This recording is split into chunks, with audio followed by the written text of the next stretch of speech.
Halo, selamat pagi anak-anak Bapak semua kelas 8. Kita jumpa lagi di sini untuk materi kita hari ini yaitu prakarya. Jadi untuk prakarya untuk hari ini kita selalu akan memulai dari bab 1. Adapun yang akan kita bahas nanti anak-anak semuanya yaitu kerajinan bahan lunak.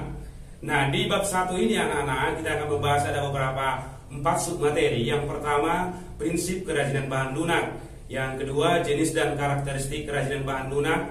Yang ketiga, proses produksi kerajinan bahan lunak. Yang keempat, kemasan produk kerajinan bahan lunak.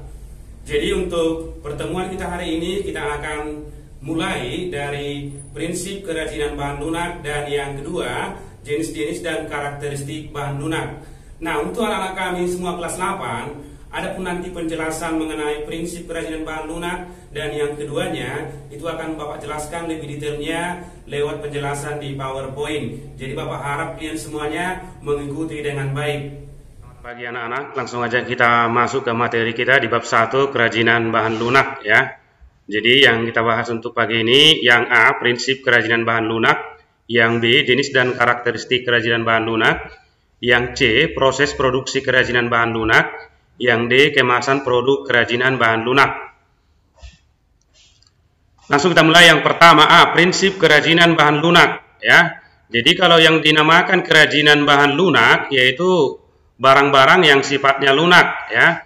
Nah, untuk membuat satu kerajinan kita menggunakan beberapa keterampilan. Yang pertama, keterampilan tangan ya. Seorang pengrajin tidak akan bisa membuat satu kerajinan kalau yang nggak ada yang namanya keterampilan tangan, itu sudah alami ya. Yang kedua, keterampilan teknik. Ya, gimana keterampilan teknik? Kita belajar dulu pola, membuat satu pola, baru kita ikuti secara detail. Itulah yang namanya keterampilan teknik. Ya, contoh orang melukis. Ya, jadi melukis itu ada polanya dulu. Ya, dia melihat satu gambar tertentu, lalu diikuti polanya, sehingga memiliki keterampilan. Keterampilan yang demikian namanya keterampilan teknik. Yang ketiga ada namanya keterampilan tradisional. Ya, contoh Bali. Tanpa belajar pun otodidak, karena tradisionalnya di sana banyak patung-patung. Jadi secara otomatis kebudayaan tertentu atau kebudayaan tersebut bisa menghasilkan yang namanya keterampilan. Ya, contoh lagi Jepara.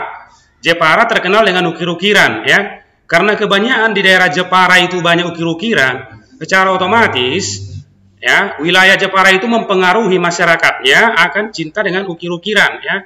Itu dia jenis-jenis keterampilan dalam membuat suatu karya.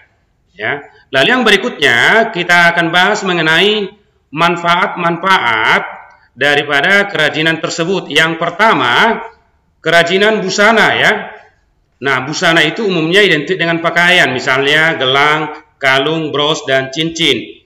Yang kedua, kelengkapan satu benda.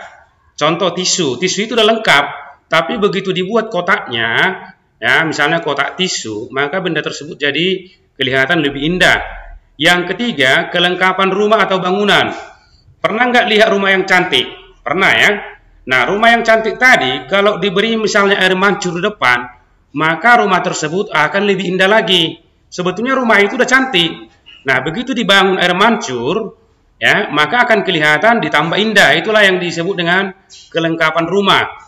Yang keempat, kelengkapan atau keperluan ritual ya. Beberapa adat-adat kita biasanya menggunakan alat-alat tertentu, misalnya lilin ya.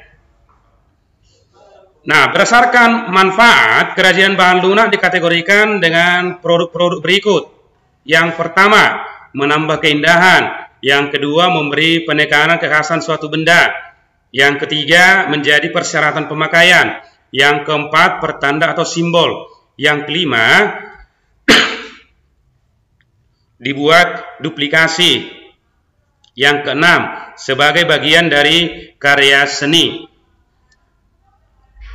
Ya, itu dia penjelasan kita untuk yang A ya. Sekarang kita masuk ke yang B. Jenis dan karakteristik kerajinan bahan lunak. Nah, beberapa ya hal-hal yang perlu diperhatikan dalam membuat produk kerajinan bahan lunak sebagai berikut. Ya, yang satu, bahan lunak alam ya, bahan lunak dari alam. Misalnya tanah liat, kulit, getah nyatu, bubur tisu dan floor clay. Yang kedua, bahan lunak buatan ya. Bahan lunak buatan umumnya dihasilkan dari produk-produk yang dibuat oleh pabrik, misalnya gips, fiberglass, lilin, sabun, dan parafin.